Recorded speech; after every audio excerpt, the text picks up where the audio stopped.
Nungairaba Sabbath ngasigi Sabbath ki numit asida ngasisu anauba Sabbath school lesson Manipuri Gospel Ministry na pudul lakseri ngasigi Sabbath school lesson asi haudringagi mamangda ahanbada ishor da haijamin asi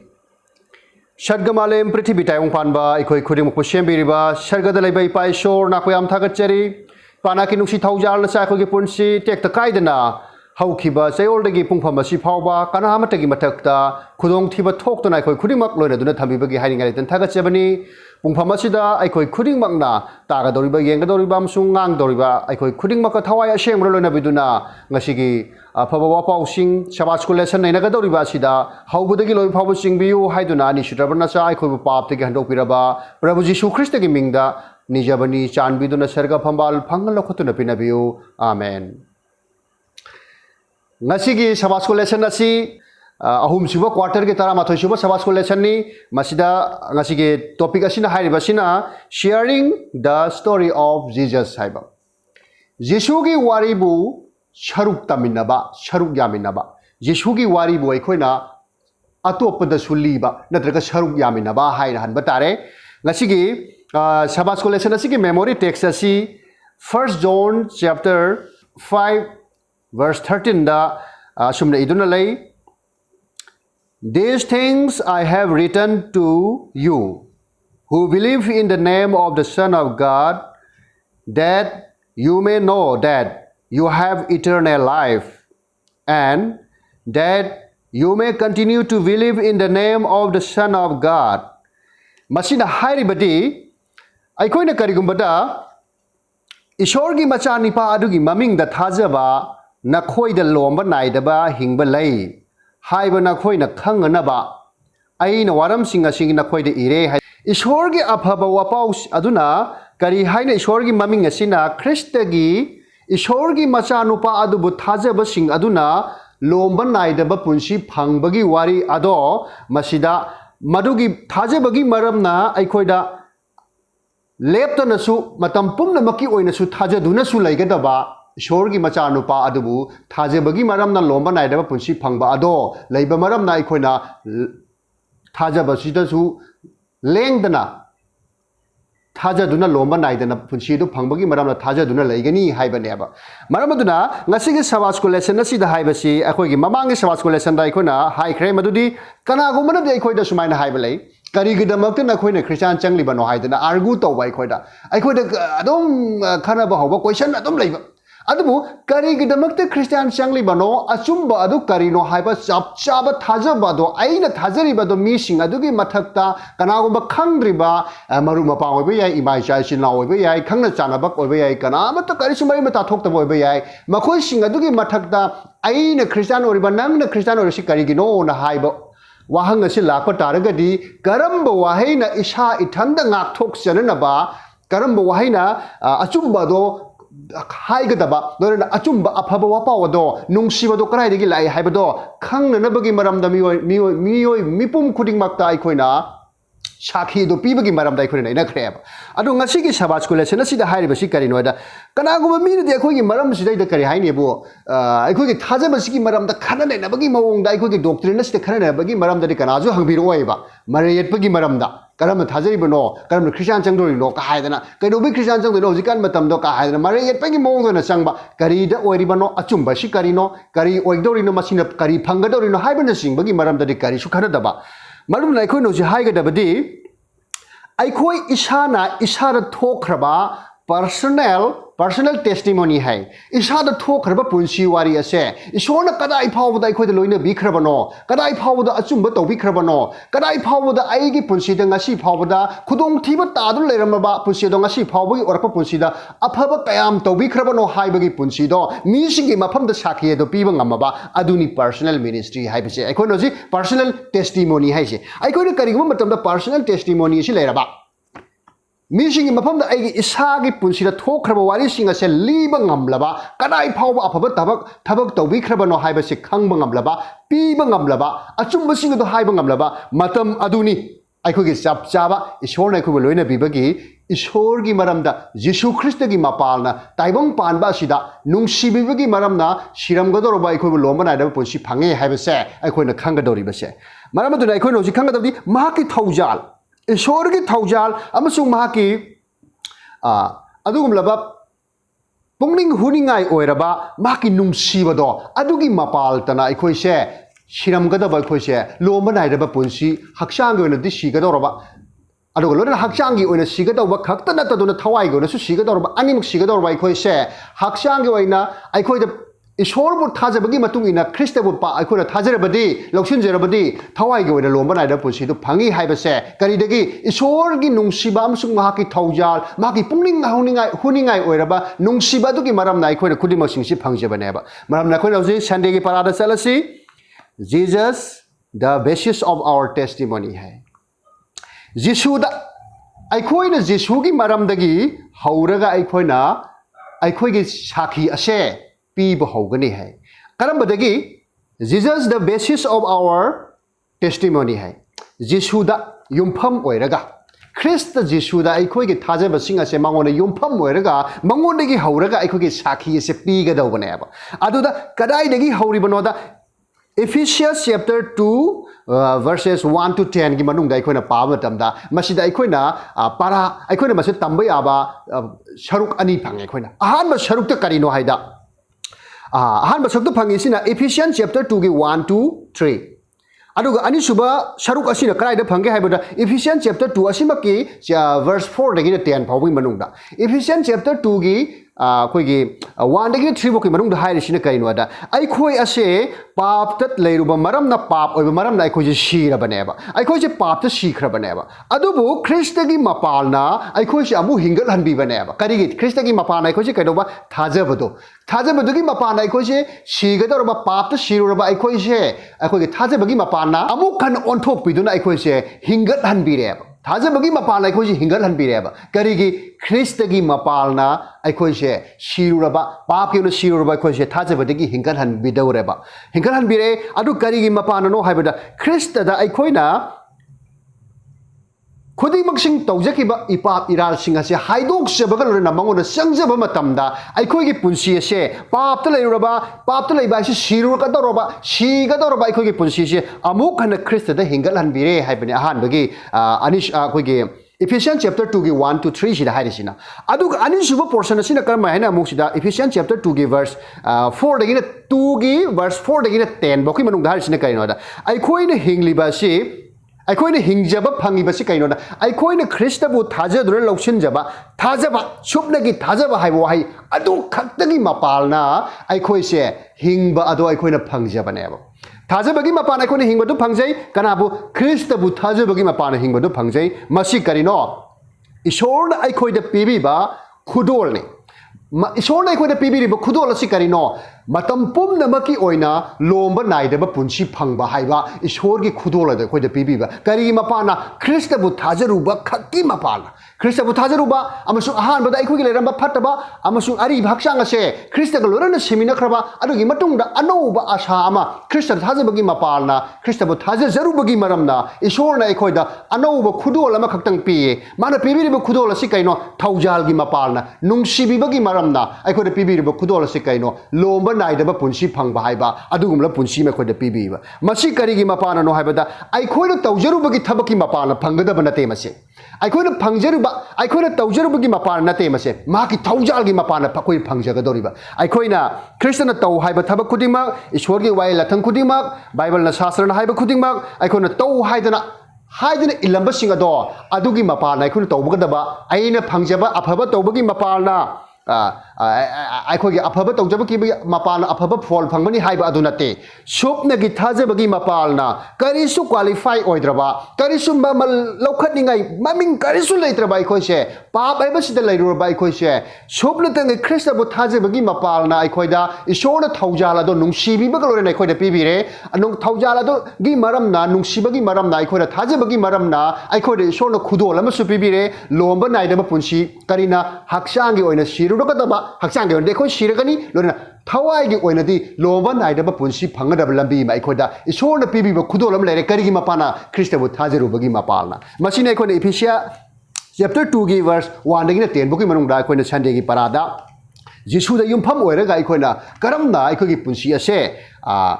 ꯏꯁꯣꯔꯒꯤ ꯑꯐꯕ ꯋꯥꯄꯥꯎꯁꯤꯡ ꯅꯠꯇ꯭ꯔꯒ ꯀꯔꯝꯕ ꯃꯑꯣꯡꯗ ꯑꯩꯈꯣꯏꯒꯤ ꯄꯨꯟꯁꯤꯁꯦ ꯃꯥꯡꯂꯨꯔꯕ ꯄꯨꯟꯁꯤ ꯑꯗꯨꯒ ꯍꯧꯖꯤꯛꯅ ꯂꯣꯝꯕ ꯅꯥꯏꯗꯕ ꯄꯨꯟꯁꯤ ꯃꯃꯜ ꯌꯥꯝꯂꯕ ꯄꯨꯟꯁꯤ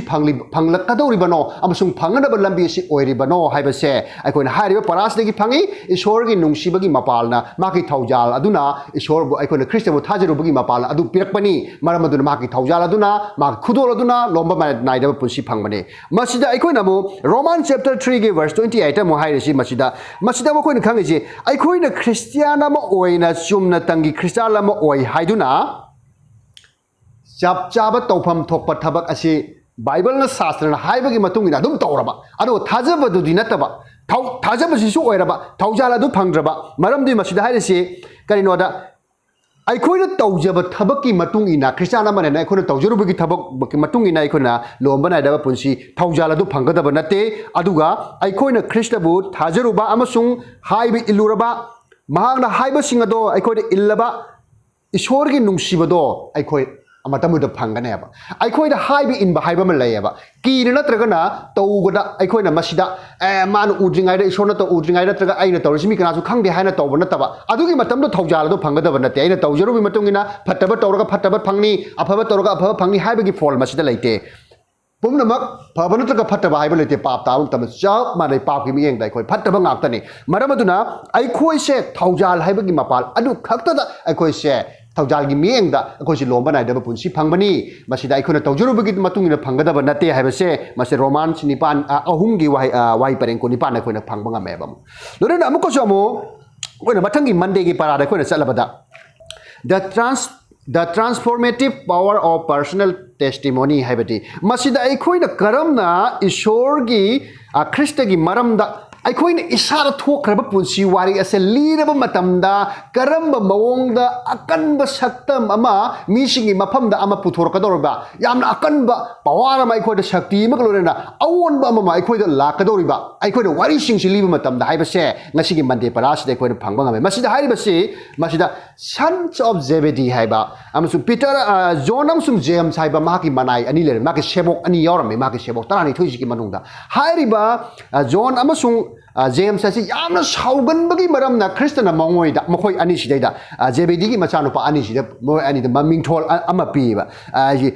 sons of thunder hai sons of thunder haibadi brother singjang adugumba yamna sauganba wangangoda yamna sauganba kanna ngangba mina haibaga thai temper leganba adugumba moi ani da adugumba lamchet ama lei masi Matthew chapter 3 verse 17 da pandu lei adubu Jesus na makoida piri ba nickname ase kaino nongsiba ga lorena su pi Jesus na makoida sauraga su pi de hai na koidi saugan mani na noidi ajuma ina thunder of son of thunder ni ga hekta khudak ta pi ba na te ma de sons of thunder hai base asu nongsiba ga lorena ishor gi nongsiba di krishna gi nongsiba di kari oige babu ishorgi nungsibadi khudakta mana tohoningi ba thabak ase mana nungsibibigi maramna mana tohoningi ba thabak se khudakta force ta tohon ba nataba tapna karamna aphaba ohen bagi haibase tapna ontho olaga nungsibado phajjana mi eduda libi raba matungda achumba to khangalaba matungda masa mathanta haiba ilhanba aduguba achumba oina tambiba aduguba ishorne mana tohoningi haiduna khudakta force ta tawwa adugumba ishor nate maki tapna mi asibo soire haibadi khanglaba adubu tapna chumthoraga maku tapna chumthoga achumba do nungsibulo na tambi matamna chumna lawkhiba du matam punamaki oi haibase ꯑꯩꯈꯣꯏꯗ ꯄꯔꯥ ꯃꯁꯤꯗꯒꯤ ꯐꯪꯕ ꯉꯝꯃꯤ ꯃꯔꯝꯗꯤ ꯃꯈꯣꯏꯅ Peter zone ꯑꯃꯁꯨꯡ James ꯀ ꯂꯣꯏꯅꯅ ꯈ꯭ꯔꯤꯁꯇꯅ ꯁꯃꯔꯤꯌꯥꯗ ꯂꯥꯛꯄ ꯃꯇꯝꯗ ꯃꯈꯣꯏꯅ ꯁꯃꯔꯤꯇꯥꯟꯁꯤꯡꯒꯤꯗꯤ ꯃꯈꯣꯏꯒ ꯁꯝꯅꯕ ꯌꯥꯗꯕꯅꯤ ꯖꯤꯎꯁꯤꯡꯒ ꯁꯝꯅꯕ ꯌꯥꯗꯦ ꯍꯥꯏꯕ ꯃꯇꯝꯗ ꯃꯈꯣꯏꯅ ꯆꯥꯛ ꯆꯥꯕ ꯌꯥꯗꯦ ꯃꯈꯣꯏꯒꯤ ꯃꯔꯛꯇ ꯂꯩꯃꯤꯟꯅꯕ ꯌꯥꯗꯦ ꯇꯨꯃꯤꯟꯅꯕ ꯌꯥꯗꯦ ꯃꯈꯣꯏꯒꯤ ꯏꯃꯨꯡꯒ ꯊꯨꯡꯕ ꯌꯥꯗꯦ ꯍꯥꯏꯕ ꯃꯇꯝꯗ ꯃꯣꯏ ꯌꯥꯝ ꯁꯥꯎꯖꯕꯅꯦꯕ ꯃꯣꯏꯗ ꯑꯁꯦꯡꯕꯅꯦ ꯍꯥꯏꯅ ꯑꯗꯨꯒꯤ ꯃꯇꯝꯗ ꯏꯁꯣꯔꯅ ꯈ꯭ꯔꯤꯁꯇꯅ ꯃꯈꯣꯏꯗ ꯍꯥꯏ ꯑꯗꯨꯒꯨꯝꯕ ꯇꯧꯒꯅꯨ ꯁꯥꯎꯒꯟꯕꯗꯨ ꯇꯧꯅꯨ ꯍꯥꯏꯕ ꯋꯥꯔꯤ ꯑꯩꯈꯣꯏꯅ ꯃꯁꯤꯗꯒꯤ ꯐꯪꯕ ꯉꯝꯃꯦꯕ ꯑꯗꯨꯒ ꯂꯣꯏꯅꯅ ꯑꯃꯨꯛꯁꯨ ꯑꯩꯈꯣꯏꯗ ꯃꯁꯤꯗ ꯑꯃꯨꯛ ꯑꯍꯥꯟꯕ John Pandup amagi wahai pareng amadagina mari aduga Pandup ahumgi wahai pareng ama Pandup mari gi wahai pareng taretagina taramathoi Pandup mangagi wahai pareng amadagina manga phawgi manung dai khona hai ishor gi nungsiba se karina noda ꯑꯩꯈꯣꯏꯅ ꯈ꯭ꯔꯤꯁꯇꯕꯨ ꯊꯥꯖꯔꯨꯕꯒꯤ ꯃꯄꯥꯜꯅ ꯈ꯭ꯔꯤꯁꯇꯕꯨ ꯊꯥꯖꯕꯒꯤ ꯃꯄꯥꯜ ꯑꯗꯨꯅ ꯑꯩꯈꯣꯏꯁꯦ ꯀꯟꯕ ꯉꯝꯗꯧꯔꯤꯕꯅꯦ ꯏꯁꯣꯔꯒꯤ ꯅꯨꯡꯁꯤꯕ ꯑꯗꯨ ꯂꯩ ꯏꯁꯣꯔꯒꯤ ꯅꯨꯡꯁꯤꯕ ꯑꯗꯨ ꯂꯩ ꯑꯗꯨꯕꯨ ꯃꯍꯥꯛꯀꯤ ꯊꯧꯖꯥꯜ ꯑꯗꯨ ꯑꯩꯈꯣꯏꯅ ꯀꯩꯗ ꯐꯪꯒꯗꯒꯦ ꯍꯥꯏꯕꯨ ꯏꯁꯣꯔꯒꯤ ꯃꯆꯥꯅꯨꯄꯥ ꯈ꯭ꯔꯤꯁꯇꯁꯦ ꯑꯁꯤ ꯈꯛꯇ ꯊꯥꯖꯔꯨꯕꯒꯤ ꯃꯄꯥꯜꯅ ꯑꯩꯈꯣꯏꯗ ꯏꯁꯣꯔꯅ ꯅꯨꯡꯁꯤꯕ ꯑꯗꯨꯒꯤ ꯃꯍꯥꯛꯅ ꯅꯨꯡꯁꯤꯕꯗꯨ ꯍꯦꯟꯅ ꯅꯨꯡꯁꯤꯕꯤꯗꯨꯅ ꯑꯩꯈꯣꯏꯗ ꯅꯨꯡꯁꯤꯕꯒꯤ ꯃꯔꯝꯅ ꯑꯩꯈꯣꯏꯗ ꯀꯩꯗꯧ ꯍꯥꯏꯕ ꯑꯩꯈꯣꯏꯕꯨ ꯅꯨꯡꯁꯤꯕꯤꯕ ꯏꯁꯣꯔꯅ ꯑꯩꯈꯣꯏꯕꯨ ꯅꯨꯡꯁꯤꯕꯤꯕ ꯑꯗꯨꯒꯤ ꯃꯔꯝꯅ ꯑꯩꯈꯣꯏꯗ ꯊꯧꯖꯥꯜ ꯑꯗꯨ ꯐꯪꯂꯦ ꯊꯧꯖꯥꯜ ꯑꯗꯨ ꯐꯪꯕꯒꯤ ꯃꯔꯝꯅ ꯂꯣꯝꯕ ꯅꯥꯏꯗꯕ ꯄꯨꯟꯁꯤꯗꯨ ꯑꯩꯈꯣꯏꯗ ꯐꯪꯒꯗꯧꯔꯦ ꯏꯁꯣꯔꯅ ꯑꯩꯈꯣꯏꯗ ꯅꯨꯡꯁꯤꯕꯤꯕ ꯑꯗꯨꯒꯨꯝꯅ ꯑꯩꯈꯣꯏꯒꯤ ꯃꯔꯨꯞ ꯃꯄꯥꯡꯁꯤꯡ ꯑꯇꯣꯞꯄ ꯀꯅꯥꯒꯨꯝꯕꯗꯁꯨ ꯑꯩꯈꯣꯏꯅꯁꯨ ꯃꯈꯣꯏꯕꯨꯗꯕꯨꯁꯨ ꯀꯟꯕꯤꯅꯅꯕ ꯄꯥꯞꯇꯒꯤ ꯐꯠꯇ꯭ꯔꯕ ꯄꯨꯟꯁꯤ ꯑꯁꯦ ꯄꯥꯞꯇ ꯁꯤꯔꯒꯗꯕ ꯑꯩꯈꯣꯏꯁꯦ ꯃꯈꯣꯏꯕꯨꯁꯨ ꯀꯟꯅꯅꯕꯒꯤ ꯊꯧꯔꯥꯡ ꯏꯁꯣꯔꯅ ꯑꯩꯈꯣꯏꯗ ꯅꯨꯡꯁꯤ ꯍꯥꯏꯕꯗꯣ ꯆꯞ ꯆꯥꯕꯗꯨ ꯂꯩꯕꯒꯤ ꯃꯔꯝꯅ ꯑꯩꯈꯣꯏꯁꯨ ꯀꯟꯕꯒꯤ ꯆꯥꯟꯁ ꯑꯗꯨ ꯍꯧꯖꯤꯛ ꯂꯩꯕ ꯑꯁꯦ ꯑꯇꯣꯞꯄ ꯃꯤꯁꯤꯡꯅꯁꯨ ꯄꯤꯅꯅꯕꯒꯤ ꯃꯔꯝ ꯑꯁꯦ ꯑꯩꯈꯣꯏꯅ ꯍꯥꯏꯔꯤꯕ ꯑꯍꯥꯟꯕ ꯖꯣꯟꯒꯤ ꯄꯟꯗꯨꯞ ꯑꯃꯗꯒꯤꯅ ꯋꯥꯍꯩ ꯄꯔꯦꯡ 13 ꯑꯗꯨꯒ ꯄꯟꯗꯨꯞ ꯑꯍꯨꯝꯒꯤ ꯋꯥꯍꯩ ꯄꯔꯦꯡ ꯑꯃ ꯄꯟꯗꯨꯞ 8ꯒꯤ ꯋꯥꯍꯩ ꯄꯔꯦꯡ ꯄꯟꯗꯨꯞ 4ꯒꯤ ꯋꯥꯍꯩ ꯄꯔꯦꯡ 8ꯗꯒꯤꯅ 11 ꯄꯟꯗꯨꯞ 5ꯒꯤ ꯋꯥꯍꯩ ꯄꯔꯦꯡ ꯑꯃꯗꯒꯤꯅ 5 ꯐꯥꯎꯕꯒꯤ ꯃꯅꯨꯡꯗ ꯑꯩꯈꯣꯏꯅ ꯈꯪꯕ ꯉꯝꯃꯦ ꯃꯁꯤꯅ ꯏꯁꯣꯔꯅ ꯑꯩꯈꯣꯏꯕꯨ ꯀꯗꯥꯏ ꯐꯥꯎꯕ ꯅꯨꯡꯁꯤꯕꯤꯕꯒꯦ ꯍꯥꯏꯕꯗꯣ ꯆꯞ ꯆꯥꯅ ꯃꯍꯥꯛꯅ ꯑꯩꯈꯣꯏꯗ ꯇꯝꯕꯤꯕ ꯑꯗꯨꯒꯤ ꯃꯇꯨꯡ ꯏꯟꯅ ꯃꯤꯁꯤꯡꯒꯤ ꯃꯐꯝꯗ ꯑꯆꯨꯝꯕꯁꯤꯡꯗꯣ ꯆꯞ ꯆꯥꯅ ꯑꯩꯈꯣꯏꯅ ꯇꯥꯛꯄꯒꯤ ꯃꯇꯝ ꯑꯃꯁꯨꯡ ꯃꯈꯣꯏꯅ ꯁꯔꯨꯛ ꯇꯝꯃꯤꯟꯅꯕꯒꯤ ꯃꯇꯝꯗꯣ ꯑꯩꯈꯣꯏꯁꯦ ꯑꯣꯏꯔꯦ ꯍꯥꯏꯕꯅꯤ ꯂꯣꯏꯅꯅ ꯑꯃꯨꯛꯁꯨ ꯇꯨꯁꯗꯦꯒꯤ ꯄꯔꯥꯗ ꯑꯩꯈꯣꯏꯅ ꯆꯠꯂꯕꯗ telling the story of Jesus hai telling the story of Jesus Christagi Jisugi maramda Jisugi wari se aikoina tambiba Jisugi wari je aikoina libiba atopada masi aikoina kamai toro ligi de geda aikoina masida Matthew chapter 9 gi wahi pareng ku 9 dagi na kunthra ga mari amasung sida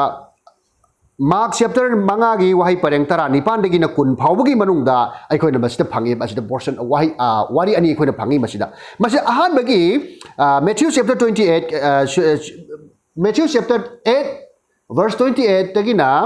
34 boki manung masida aisina masida phangli basi kaino da masida kana gumba mioi ani khaktang mangpham dagi haugalaka moji mangpham dagi but changa bai tare moina chalu matamda mangpham da tarangum mangpham dagi haugalaka but ching moina lambi chatpa matamda mangpham dagi tholakpa but ching hai tare maduda but changa ba minupa ani khaktang Krishu Kristna lakku matamda aikoi bu tanthokpi ganu Krista ai na kore adu mamang na hai adu nakoi di kanano aikoi smai adu bu tanthokpi ge hairabadi amsu khurame mokoina aikoi bu tanthokpi ge hairabadi tawba ngame haiba sikhangi ishorgi machane sikhangi aikoi bu tanthokpi ge hairabadi ok sangum le sida aikoi bu moy sida changan biu haire adu ishorna yabire Kristna yabire mokoi changbadi moy ising da chendagre aduga mokoi ok sing adu pulap si Loren amuka somo makoi sing asina Loren atopo wari amana amuk kadawre Jeshuna wari sing ase thokrabagi matungda mafam do leramliba mish masigi wari si makhata ko matamda mafam aduda leramliba mishing aduna hairiba sing si mami sing ji ujare aduga Hojiki but changuraba nupa ani dunasu Kristagi matung injarage haiduna aishuna huigi natung akoi ni sino huigi natung injarage ishorgi Kristagi tung injarage haiba matamda ishorni yade na Kristana yade chalu nangi lamdam do chalu nangi laikai do chalu nakhana sana chara thoki wari sing do liu matamadu da makoi sing aduna khangjasanu haiduna mana Jeshuna yadabai maram karige Jeshuna makoigi matung da mahna hek tawbikiba afaba tawbikiba healing tawbikiba afaba thabak tawbikiba paw sandokiba pen badagi mahaki matung inarake haiba sing ayambana mana purakte karigi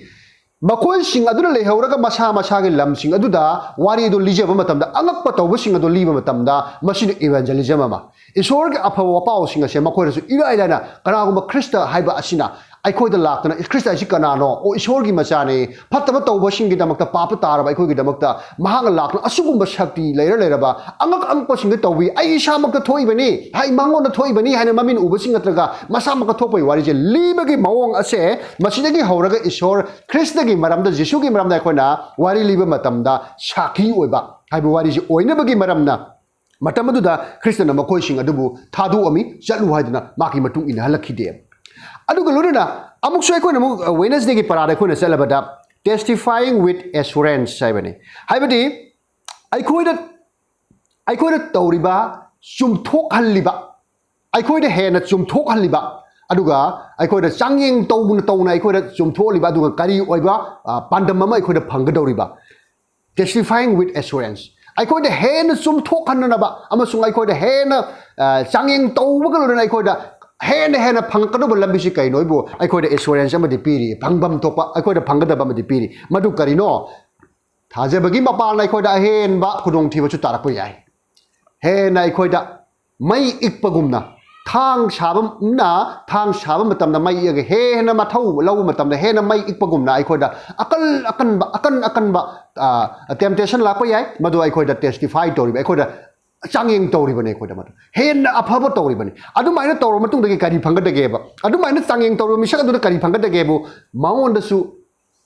loba naidaba punsi si phanggadabagi lambi si adu piri ba kari dagi maonda testify to matamda maonda changyeng torku matamda hena changyeng torku matamda ama natraga ama puba thangba maonda wajaraga su mana khangba ngambagi isoda ngathajadana isoda haijadana kristagi mapana leiba taragadi hena magi maonda thajaba setchana leiba taragadi matamaduda maonda sapchana magi thajaba se isoda khangbagi maramna maonda pibi gadaba se lomba naidaba punsi neba karigumada aikoda karigumada changyeng masam lakko ko hu hangidana hut hangraga aikoina isodagi lapthokkiba su yai adubu kanagumna lapthoktrabadi maduda phanggadoriba se ma aikoda phanggadoriba assurance karino lomba naidaba punsi phangbane madu karidagi no da han ba zone gi pandu manga gi wahi pareng tara ma thoi ning tara humdoi phawba asidai hairiba si karino da Christabu thajaba sing aduna lomba naidaba punsi ado phangani aduga thajadaba sing aduna phangloi masidai khoina phangba ngamli base lonana Hebrew chapter 10 verses 19 to 22 da haibasina aikhoina ishor da nakshin jaba haibase karino aida Christana aikhoi gi damakta high priest amoina purohit len amo oina haijabi bagi mapalna aikhoina ishor da nakshin jaba ngambanebo ishor da aikhoina nakshin jaba ngami kari gi mapana Christagi aikoina Christabu thajarubagi mapalna Christana aikoigi damakta mapa isorda aikoigi damakta purohilen ama oina ukil ama oina aikoigi damakta haijabire haijabibagi matungina isorgi nungsiba ado aikoida lere maramaduna isorda aikoi naksinjaba yare isorda aikoi hek naksinba yade hek tap napsinbagi mari leite Christagi mapalna aikoina phangjare haibane masida koi phangsi lorena amuka sumu kaidore ahanba Corinthian gi pandup tara manga gi wahai pareng amadai amasung ani dai koina phangba ngambasi kainoda aikoigi thajaba ado sharuk atopadasu sharuk yaminaba mokoidasu wari sili thokpinaba share toba matamda aikoije shape togani hai aikoije kanbigani hai aikoige thajaba se karino Christana aikoida pibiriba Christabo thajaruraga isor aikoida pibiriba se karino lomba naidaba punsi haiba adugumlaba khudol ama isor gi thaujala dugi mapalna Christabo thajarubugi maram na aikoina phangi haiba wahe se aikoina misingi mafamda liba matamda aikoida amusu ahenba aikoina phangjari base aikoigi punsi je lomba naidaba punsi phangnaba lambi ma adusu amukasu ohelle aikoida chumna khakta gi thajaduna leiba khakta nataba minguna su liba do aduna su aikoida matam pumna makta aikoida isorda hena nungsiba gi thaujala do aikoida matam pumna makta happy duna lei haiba masini aikoina masidai aikoina phangba ngamli base loinana aikoina Ishorbu thajabagi mapana Christabu thajabagi mapana aikoina thawai asengba ado aikoina phanglabane thawai asengba do phangba misak aduna lomba naidaba punsi haiba adugi khudol ado phangane aba maram dana aikoina hoji legadabadi Christa je aikoina hoji accept togodabani Christa je akoi loksin jagadabani matam do ishorgi khudol thawai asengba phangani thawai asengba phanglabadi akoi lomba naidaba punsi ado phangane haba lona Thursday gi parada musalabada something worth testifying about time masida haribadi karigumada aikoida pangthok aikoida changyeng tawriba asigi maram ase masigi mamal ase karino karigumba kharade aikoida piri aikoida matida karino piri base kai hai kanagumana Christa da changakpa Christa da lakpa pamlabadi mahak masana masabu yajadaba oisanu hai aduga amukasu mahakna mahaki cross ado nungtigi laks nungtigi mahakna cross adu lokhachanu cross ta mahak cross adu mana pujasanu hai aduga matamduda aingon tung inaro hai masina Luke chapter 9 verse 23 da hai baneba ai cross shi ba hai ba si cross ta shi bani yamna na khraba yamna painful oi ba awa sai thieng oi khraba adubu ai khoi gi punsi di karina hai ba Christian ai khoi gi damak ta sibi khit ba cross si bi awa sai thieng oi khre adubu Christian na punna maki ona sibi khraba gi maramna ai khoi si Christa da sangjaba haiba ase aikoi ariba hakchang ase aikoi na shirabani anau hakchang da aikoi na phangadori bani maramdi baptize to haiba wahi ama aikoi na Romans chapter 6 ki verse 4 dagina 9 asibu ki maram na koi na pa matam na khangle maramdi ariba hakchang ase crucified tore Christa ga lore na cross ta shire pang ting nu shire lore na Christa ga lore na amuk aikoi se shiru raba aikoi se hingat minare haibadi hani gi ari bhaksang du oidre lorena ano bhaksang were ano bhaksang ne Christa buloksin jaba ishor gi thaujal phanglaba lombana da punsi phangaba gi khudola do ishor na ko de pibiraba adu gumlo thaujal gi punsi do ko de oire kari gi mapana Christa ga lorena Christa da thaje ba lorena Christa da koi shiba oiga da ba haibane masina ko de symbol na pirbasi Christa bu thaje ba khaktana koi lombana da punsi phangada banate thawai go ina pokpa nau na pokpa do darkar oi maramaduna aikoi baptize to ba Christa da simina ba haibo aikoi masida laire adu matung dagi di lombana da punsi phang ba haibase baptize to ba haibo ji symbol asina Romans chapter 6 ki verse 6 ta palli ba sigi matung ina khoi khang manga me ba lorena amu ko so aikoi namu aikoi gi punsi da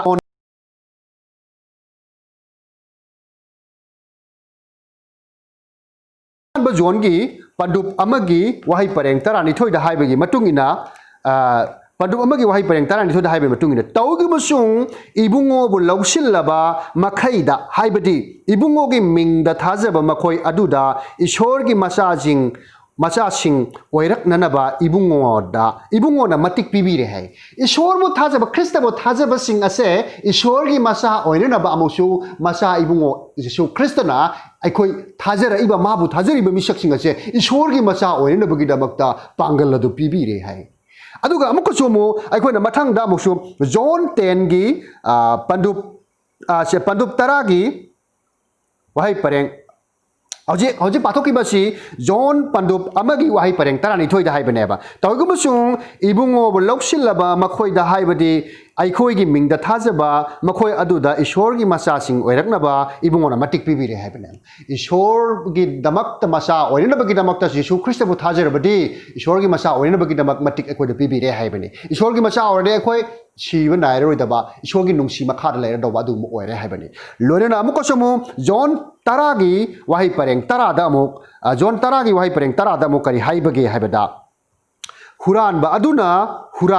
hurananaba ha nanaba amasung mangananaba natana lakte aidi makhoi na hingba phanganaba amasung madu marang kaina phanganaba lakle hai huran misina laise karim ta pharabanate mangan taananaba lakpane adubu Christian adi aikoi khuding mapu kananaba gi damakta lakle hai base John tara gi tara de koina phangba ngamle loren amuko chomo John tara mari gi wai pareng kuntareta amuk hai base ingthaba aina nakhoi da thanami aigi ingthaba aina nakhoi da pibi taibang panbana pibagumna aina nakhoi da pibi de nakhoi gi pungning olang onchau ba tawdasanu aduga kiwa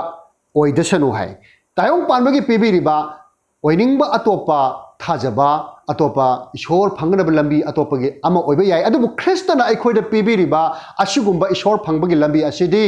kanamatana piba leite asugumba punsi ingthaba lomba naidaba punsi phangba olangon chawba su tawranu haiba aikoi se karino ingthaba khatta pidu leiraba se Christa gi mapal khatna koi oigani haiba se John chapter 13 gi wahai pareng kuntrete khoi na phangmo ngame lorena amuka so amu ahan ba Corinthian gi wahai pareng amagi ahan bu Corinthian gi pandup amagi wahai pareng kuntrada akhoi namu khang bangami ahan bu Corinthian gi wahai pareng ahan bu Corinthian gi pandup amagi wahai pareng kuntrada asum hai adubu ibungo mahaki mapandagi aikhoi di Christa da lai ibungo di aikhoi gi damak ishor dagi lausing dharma chenba sengdok piba amasung handok piba oirakle